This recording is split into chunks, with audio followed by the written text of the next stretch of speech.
Estamos apresentando Plenitude, numa nova temporada. A apresentação Iraci Campos. Olá, como é bom estar com você. Estamos aqui na nossa salinha e estando também na sua salinha. Obrigado por nos receber com tanto carinho.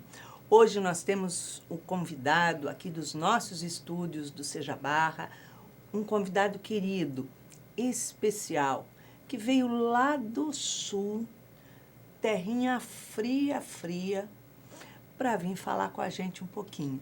Sim, ele veio lançar o seu novo livro, que é o terceiro livro da trilogia. E esse é o Apóstolo da Gentilidade. Sim, estou falando de Bruno Freitas Godinho. Seja bem-vindo à Plenitude, Bruno. Os agradecimentos sempre meu. Eu que te agradeço. Como é bom estar com você outra vez. A recíproca é verdadeira, no fundo da alma. Bruno, conta pra gente um pouco sobre como se desenvolveu, como aconteceu esse livro. O Apóstolo da Gentilidade. O Apóstolo. Nós não tínhamos planejado nem o primeiro livro, que a gente também aqui lançou, que foi a Filosofia da História sobre a Visão Espiritual. Ele veio de forma natural de um estudo que a gente estava fazendo já há uns 5, 6 anos, sobre os filósofos, como eles pensavam, e assim por diante. Fizemos uma analogia com a doutrina espírita. Certa feita, o nosso irmão Divaldo nos informou, sem saber que esses estudos estavam sendo feitos, que o nosso irmão Viana de Carvalho nos inspirava em algo que estava sendo escrito. E assim veio a ideia de materializar o primeiro livro, que foi a Filosofia da História sobre a Visão Espiritual, no ano de 2019. O Crucificado, que foi o segundo livro da trilogia, que também aqui lançamos, ele surgiu depois de um estudo que já estava acontecendo e ele durou 20 anos. E nós fizemos pesquisas bem demoradas, de muitos livros espíritas, não espíritas principalmente, onde nós precisamos recorrer, inclusive, à antiguidade. Nós trouxemos Joséfo, Flávio Joséfo, o maior historiador que nós temos sobre o povo judeu, a história dos hebreus, com quase 4.000 páginas, e também fizemos uma analogia de fundo doutrinário espírita, pegando sempre ao contrário, o Evangelho, os 4 Evangelhos, pegamos o Apocalipse e fizemos um estudo contrário, ao invés de pegar primeiro a doutrina espírita e citar os evangelhos, os evangelistas. Aí nós pegamos primeiro os evangelhos, os evangelistas, e assim nós desdobramos com conceitos doutrinários espíritas e o fundo eminentemente moral. E assim nós resolvemos fechar a trilogia, que foi um estudo de 12 anos que nós fizemos do Apóstolo dos Gentios, o nosso conhecido Saulo de Tarso, onde nós temos uma obra basilar, não só para os espíritas, mas ela é única no mundo, que todos os espíritas conhecem, que é o Paulo Estevão. Nós não resolvemos fazer a obra Paulo Estevão e um comentário dela. Não. Embora ela seja um dos pilares, então, das referências do Apóstolo da Gentilidade.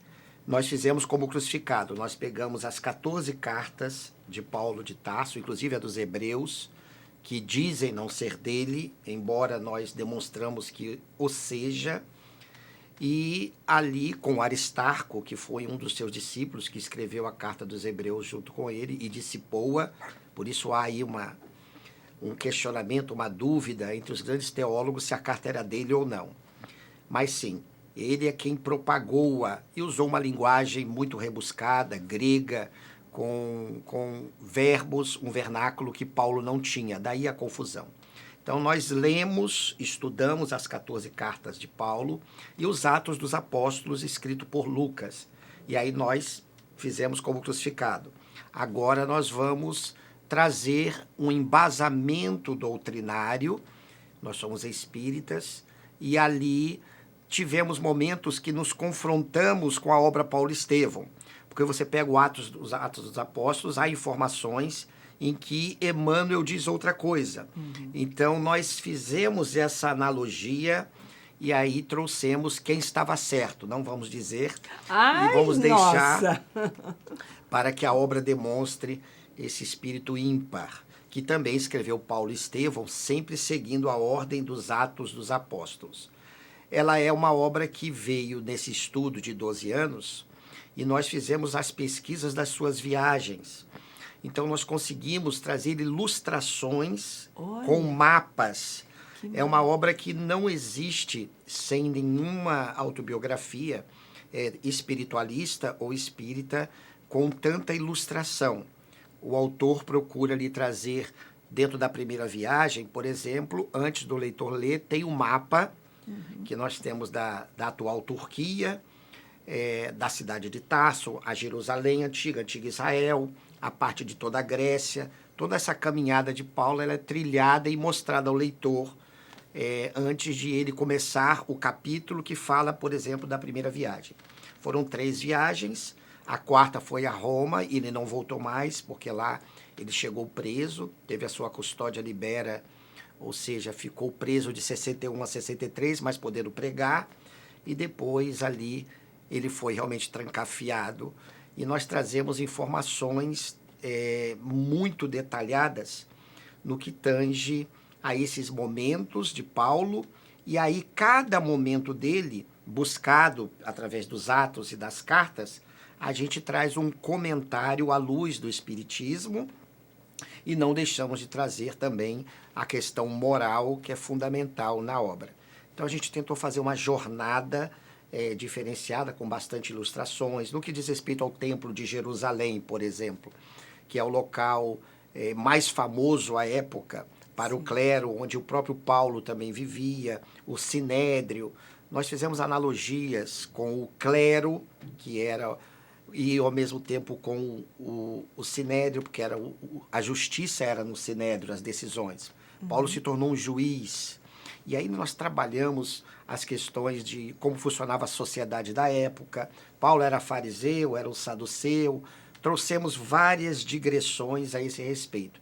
Então é uma obra de pesquisa, sim, minha irmã. Fechando essa trilogia, que começou com a filosofia da história, o crucificado, e agora com o apóstolo da gentilidade. Iremos começar, já tem o trabalho já pronto, também um livro escrito, que ano que vem a gente começa uma outra trilogia da parte comportamental, que inclusive o Reconstruindo Emoções, nós trouxemos ao leitor dessa obra nossa do ano que vem, a gente traz ali referências ao Reconstruindo Emoções da doutora Nise, e estamos também loucos para ler o Superando Desafios, porque quem sabe a gente também tira alguma coisa daqui para poder estimular o leitor quando essa outra obra virá, que mexe com o comportamento humano. A gente vai desde a história do psiquismo, mas esse é um outro assunto. Um outro assunto, é isso. Realmente tem muito conteúdo. E esse livro realmente está maravilhoso. Esse apóstolo que nos toca o coração quando a gente vai estudar sobre ele, né? Vai aprender. Qual foi a sua maior dificuldade em contextualizar sobre todas as suas epístolas? Foi realmente compreender que em todas elas, as 14, embora ele tenha escrito mais epístolas, só que não apareceram. Até o que nós temos são cópias do século III, que foram descobertas, mas Paulo escreveu muito mais. Das 14 cartas de Paulo, não tem uma que seja de preferência à outra, porque todas elas ele convida a criatura a uma conduta íntima, a um encontro com o que ele chama de unidade, com o Cristo, e é um trabalho interno, porque Paulo não conheceu Jesus. Ele teve a sua queda do camelo na entrada de Damasco no ano de 36 e ouvira não numa silhueta, porque ele era mais alvo que o próprio sol, conforme está nos Atos dos Apóstolos. Mas Paulo era um gnóstico, ele foi educado na Cabalá, a tradição oral da Torá, e o seu mestre, que foi o Rabban Gamaliel I, ensinou tudo isto, aprendido inclusive com seu avô, o Rabban Gamaliel, que foi Liel, um homem muito sábio. E Paulo, nessa tradição oral, ele trazia consigo essa proposta que o Espírito Joana de Ângeles nos traz, desse encontro interno com o Cristo interno, o Deus interno, essa proposta do silêncio interior que Paulo conhecia. E nós conseguimos achar em todas as cartas passagens deste convite que me deixou impressionado, porque sabendo que ele não conhecia e não falava do Jesus histórico, mas sim do Jesus Cristo, e Cristo não é um sobrenome de Jesus, sim, a gente consegue ver ali um pensamento gnóstico, só que ele, diferente dos intelectuais gnósticos de Éfeso, ele não se furtou a ferir-se com as agudas arestas da cruz do Gólgota, porque ele se entregou totalmente às alvíceras de Jesus, e ele tinha poucas anotações que foram trazidas por Mateus, que ele pegou inclusive com seu mestre antes de desencarnar, informação privativa de Emmanuel, inclusive, e ali ele consegue, através daquilo, trazer essa ideia de que esse homem era o filho de Davi, o filho de Deus. Ele era um judeu iniciado, como nós já dissemos na Kabbalah, e o que me trouxe de mais marcante foi na analogia das 14 cartas e também nos próprios Atos dos Apóstolos, escrito por Lucas, essa ideia de trabalhar o que nós chamamos dentro do Espiritismo o autoconhecimento, a transformação íntima, um encontro com a unidade, um encontro com Deus que está em cada um de nós. Maravilha.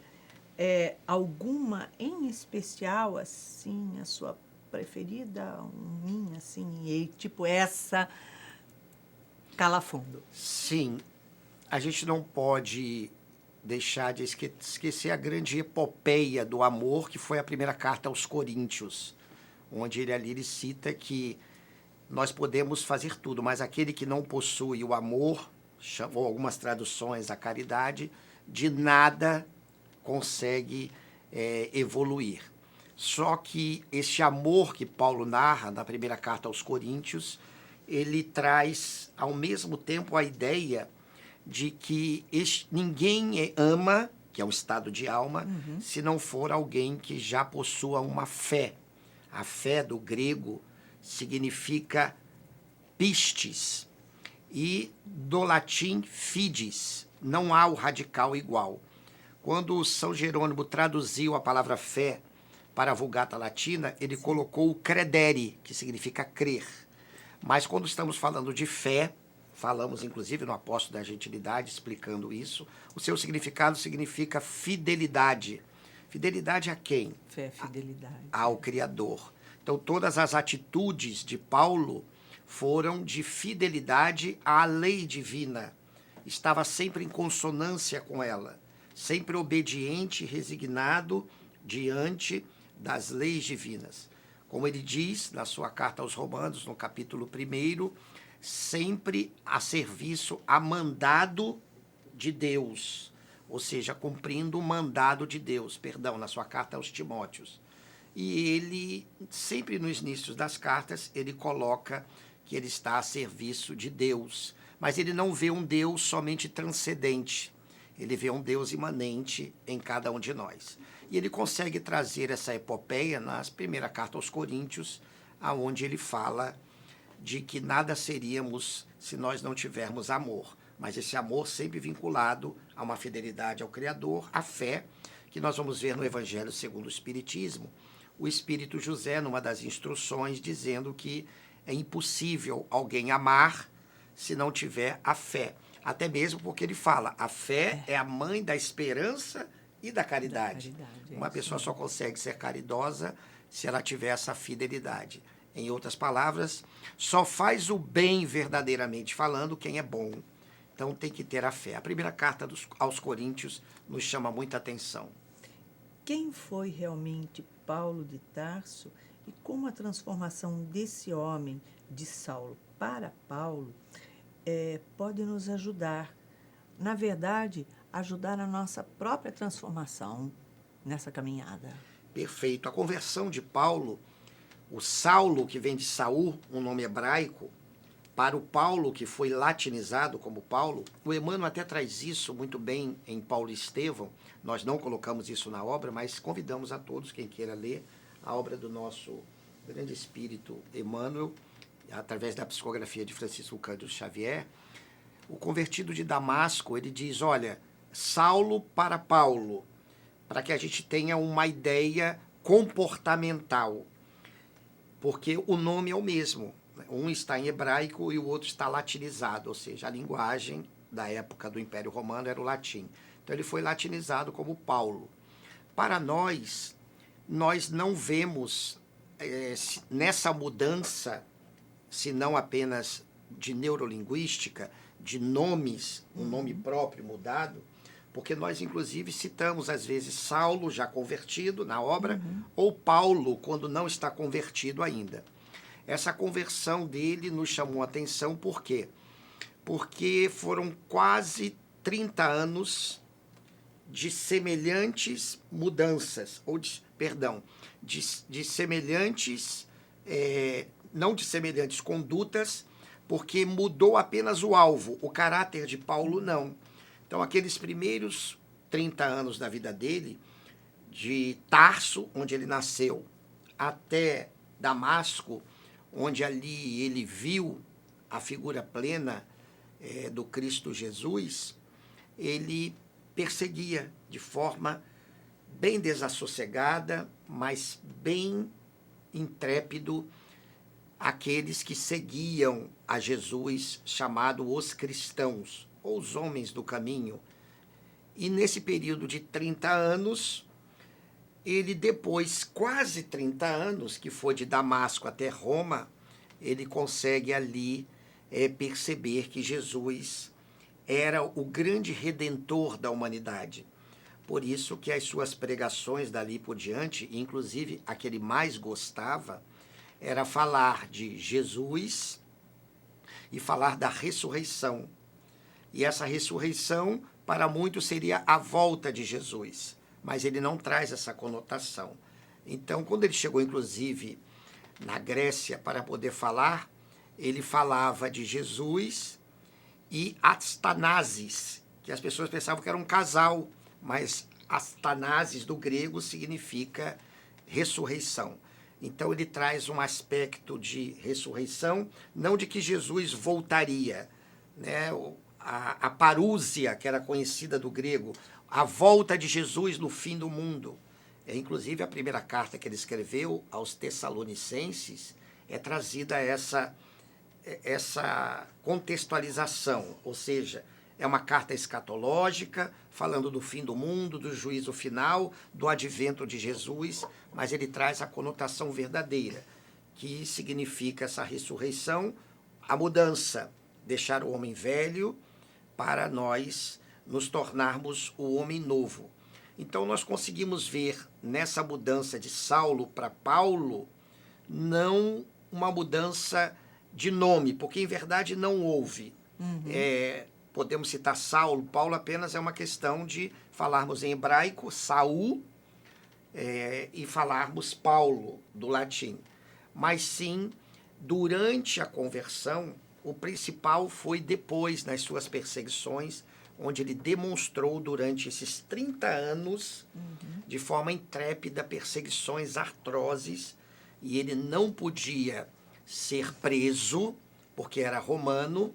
E aí nós colocamos, inclusive, se você permitir, minha irmã Iraci, ao final do livro, a capa de trás, nós citamos assim: Saulo de Tarso, em toda a verdade e plenitude do seu brio varonil, foi humilde discípulo do crucificado, capaz de sofrer calado as maiores injúrias, não deixando, porém, de ser um homem genuíno, cheio de coragem e intrepidez, que soube fazer valer os seus direitos legais de cidadão romano, é onde nós estávamos aqui comentando, quando o exigiam a honra e o prestígio do Evangelho de Jesus.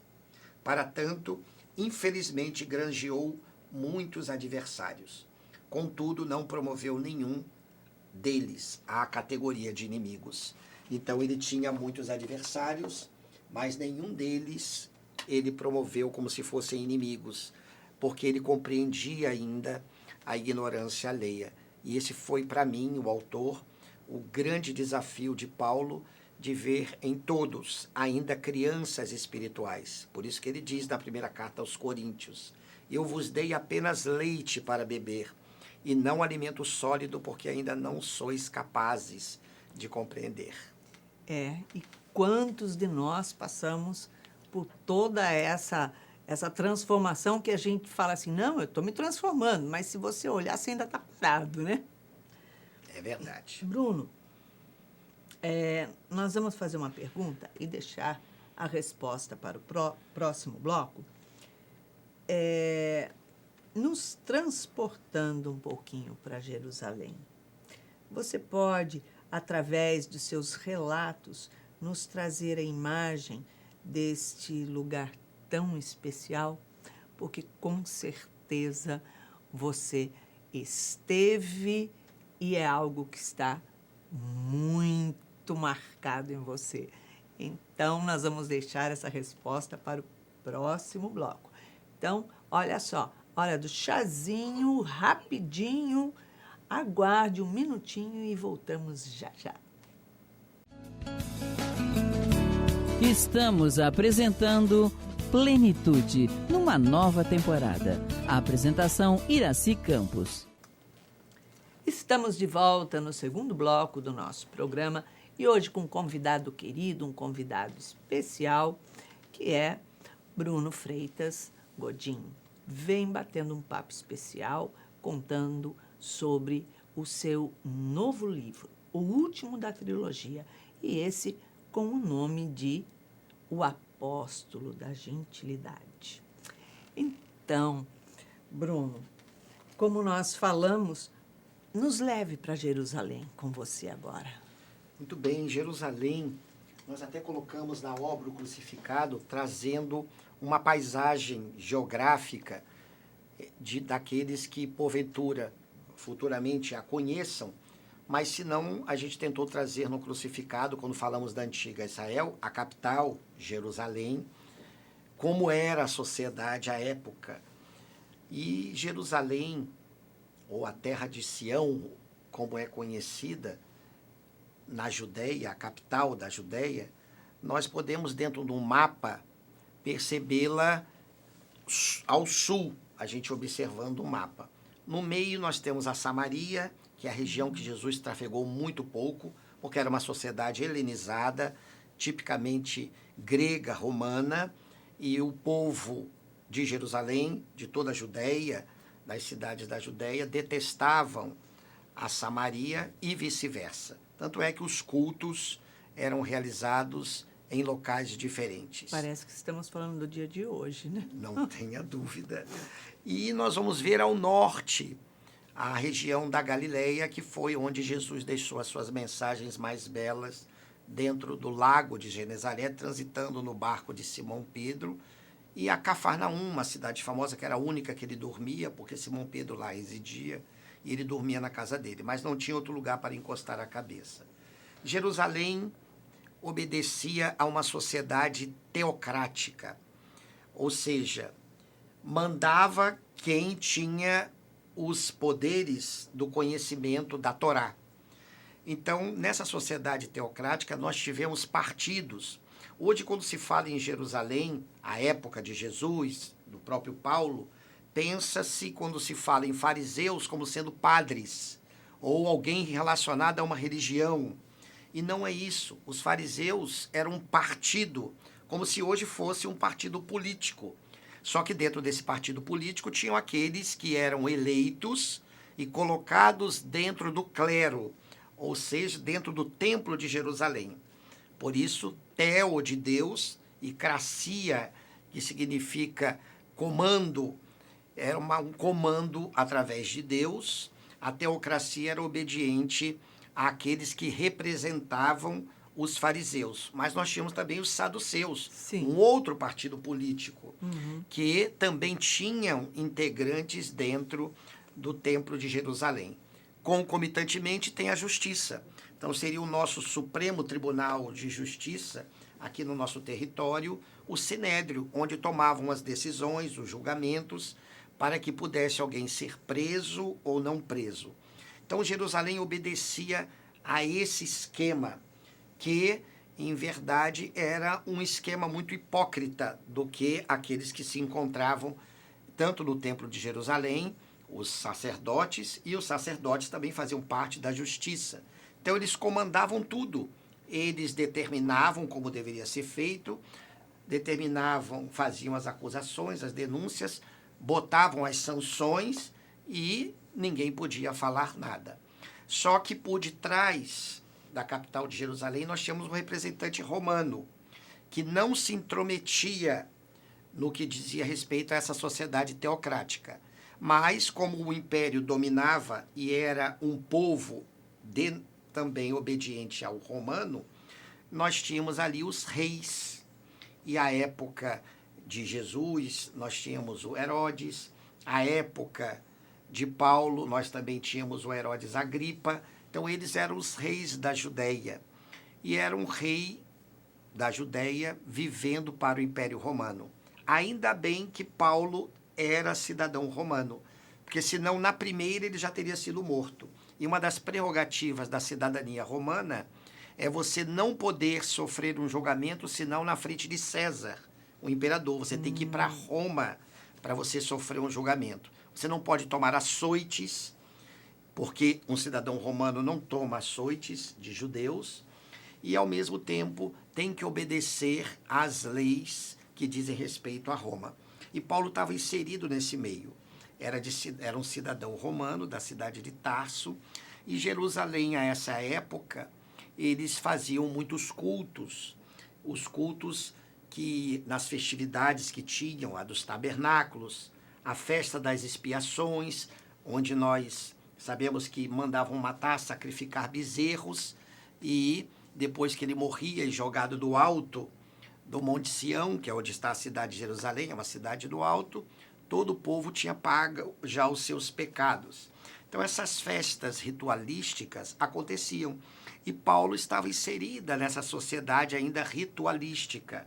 E ele sabia que aquilo, embora fosse uma tradição judaica, não adiantaria de nada. E o que ele conseguiu perceber, depois que houve a sua conversão, é que para divulgar as alvíceras de Jesus, não havia necessidade de um judeu ser circuncidado, passar pelo processo de circuncisão. Sim. E aí ele teve, na própria sociedade de Jerusalém, confrontos, inclusive com Tiago Menor, que era um judeu muito apegado ao judaísmo, discípulo de Jesus, onde o próprio Tito, o discípulo de Paulo, não era circuncidado. E para ele receber a carta apostólica para sair da Judéia e levar as alvíceras do Senhor para fora de Israel, foi necessário que Tito fosse circuncidado.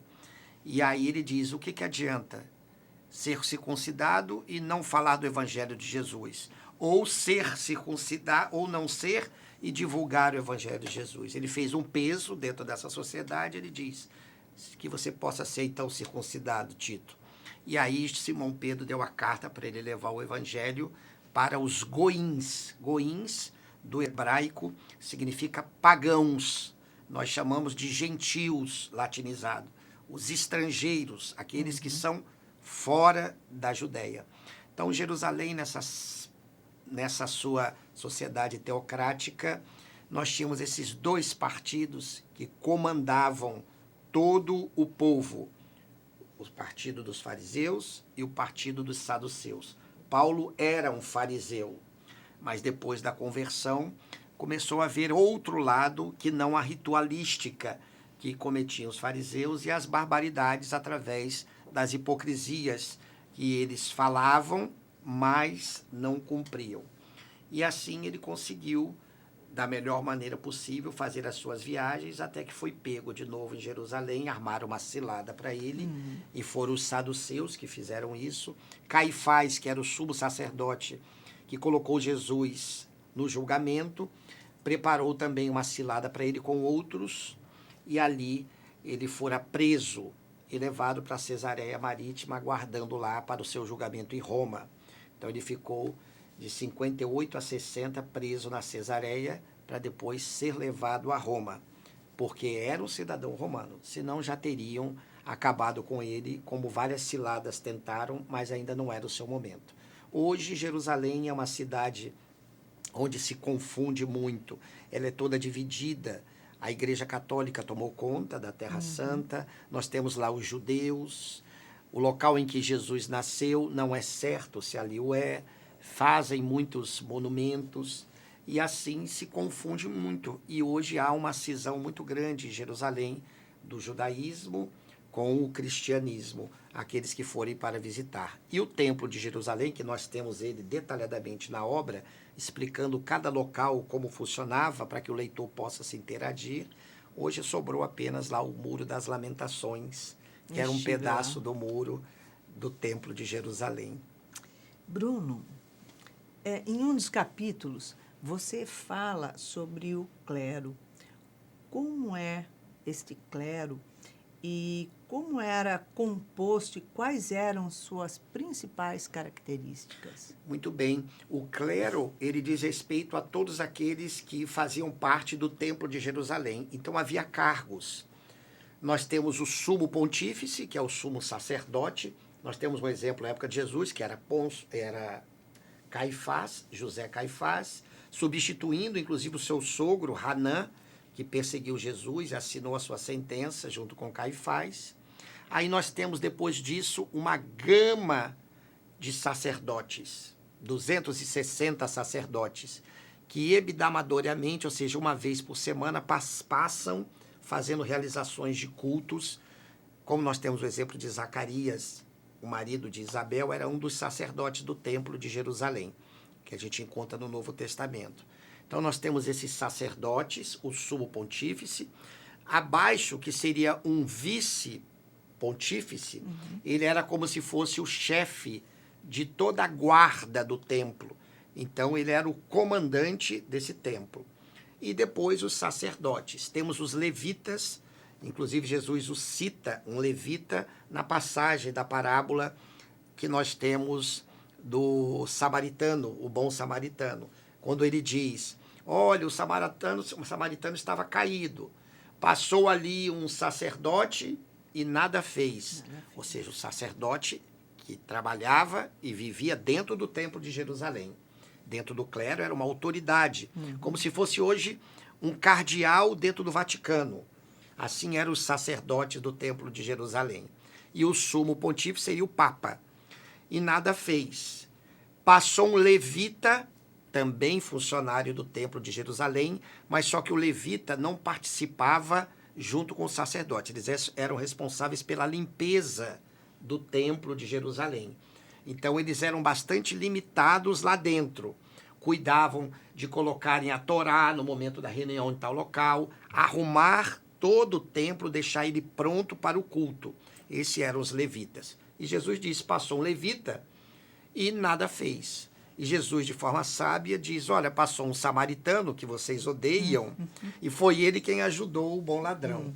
Então, o clero funcionava essa questão religiosa, através de um papa, o sumo pontífice, ou sumo sacerdote, o seu vice, que era o chefe de toda a guarda, que inclusive foram eles que prenderam Jesus. O chefe mandou os soldados da guarda do clero prender Jesus, eram chamados os guardas farisaicos, responsáveis por esse partido político, e nós temos os sacerdotes que faziam os cultos semanalmente, em torno de 260, e os levitas. Essa era a parte toda do clero. O sinédrio, que é a parte da justiça, já era dividida nos escribas. E os escribas eram doutores da lei, estudavam a Torá e até os 40 anos de idade não podiam tomar decisão nenhuma. Tanto é que quem assinou a sentença de Paulo não foi a sentença do nosso Estevão, não foi Paulo. Paulo apenas o trouxe, houve um julgamento no sinédrio, porque só a partir dos 40 anos é que pode se tornar um juiz para assinar a sentença. E Paulo não tinha ainda 40 anos de idade, ou Saulo não tinha ainda 40 anos de idade, mas foi no Sinédrio conjuntamente a decisão tomada, porque todos os escribas ou doutores da lei, eles começam o estudo com 14 anos de idade e vão até os 40, e a partir dos 40 eles têm o domínio da caneta para assinar a sentença. Então, era uma sociedade dividida em justiça e um templo, que é o clero, Sinédrio e o Templo de Jerusalém. Mas muitos componentes do templo também faziam parte da justiça, ou seja, do Sinédrio. Por isso, uma sociedade teocrática. Agora, trazendo uma elucidação sobre o livro do Emmanuel, Paulo Estevão, nos conta um pouquinho sobre o que você pensa sobre esse estado emocional de Saulo diante a sua noiva Abigail e como essa dor mudou o seu caminho. Muito boa pergunta, nossa irmã Iraci.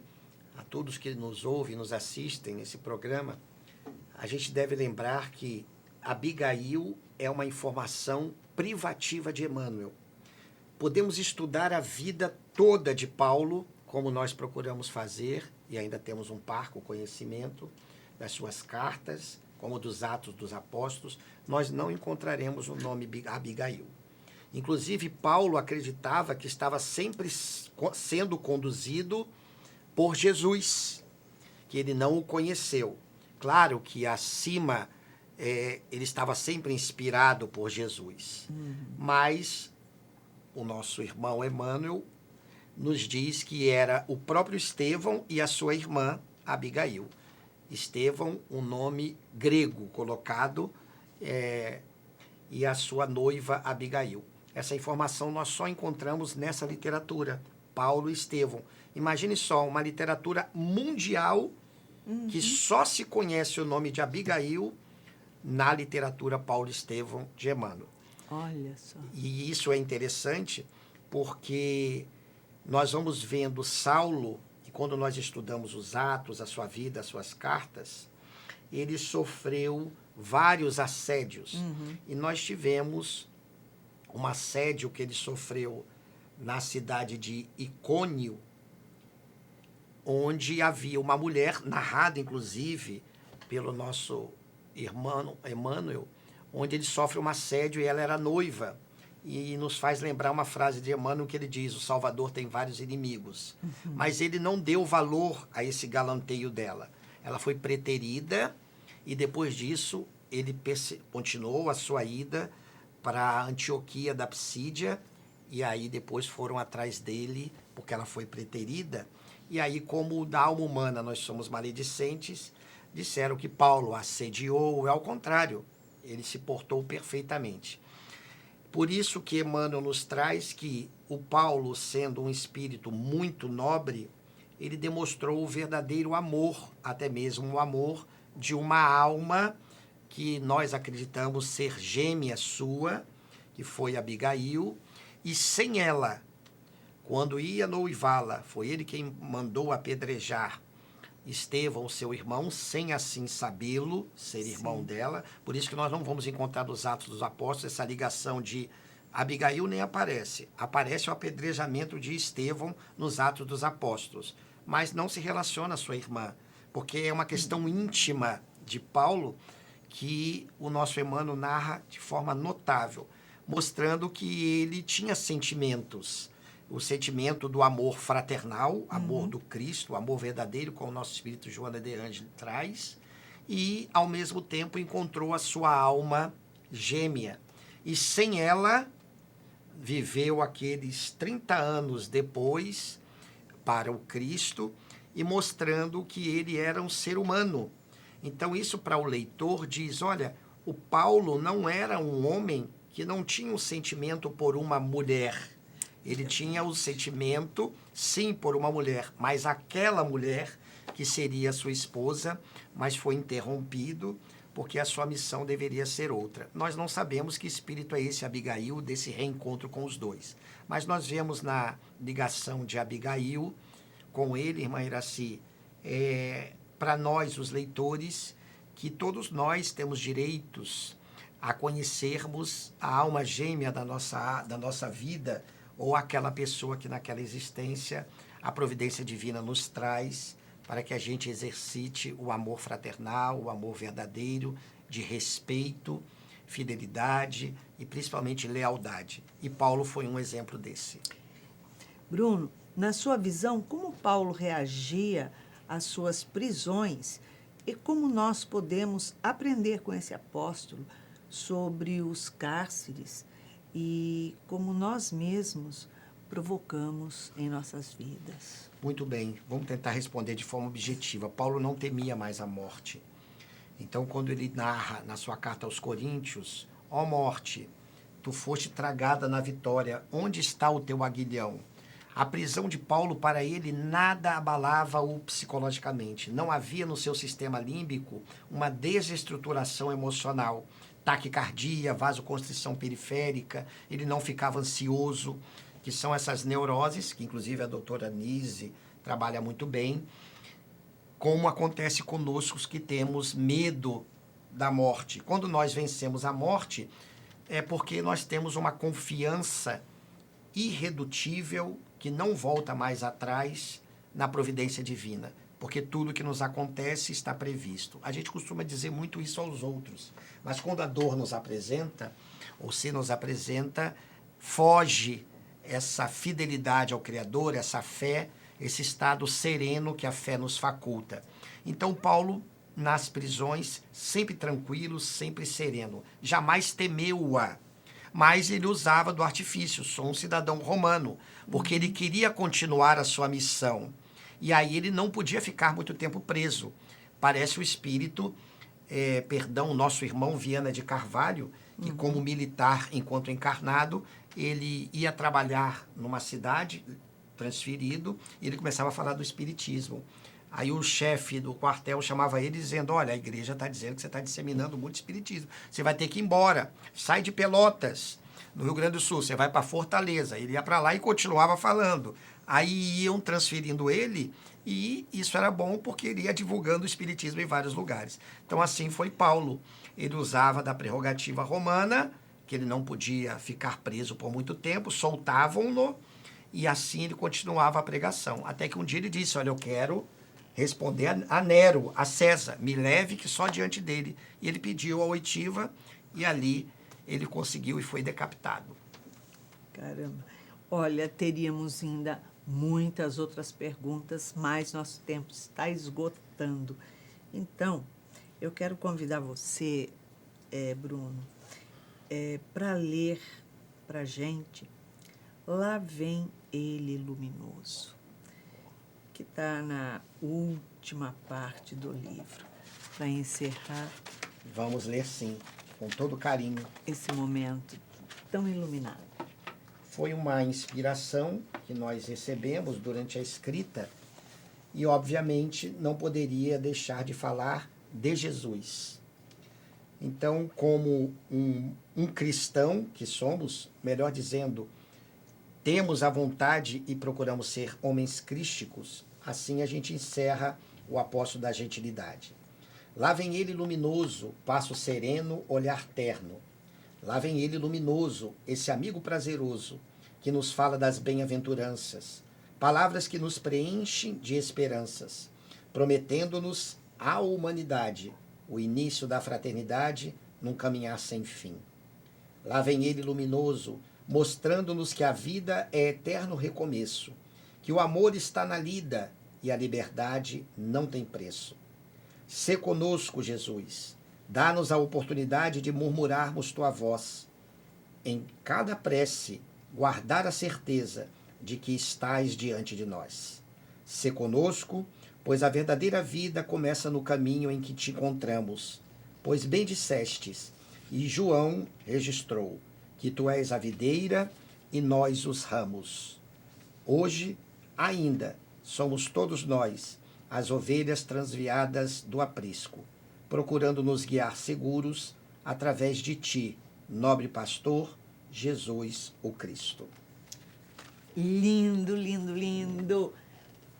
Obrigada. Não faça isso, eu é que agradeço. Olha, realmente ele não poderia deixar de ler esse poema tão inspirado, tão sensível a todo o conteúdo que tem nesse livro. Se você quiser adquirir o livro, você pode até ligar para a livraria do Seja Barra também, que a equipe envia para você. Então, fique ligado. Bruno, obrigada pela sua presença, obrigada pelo seu carinho. A gratulação é toda minha. Deus te abençoe. Obrigada. E para que você tenha uma semana de paz, de luz, de muita alegria e muita curiosidade para se inteirar em toda essa história, que nada mais fala do presente, não é verdade? Deixamos aqui um beijinho cor-de-rosa. Muita paz para você.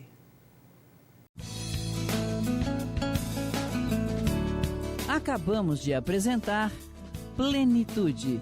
Produção Seja Barra. A apresentação Iraci Campos.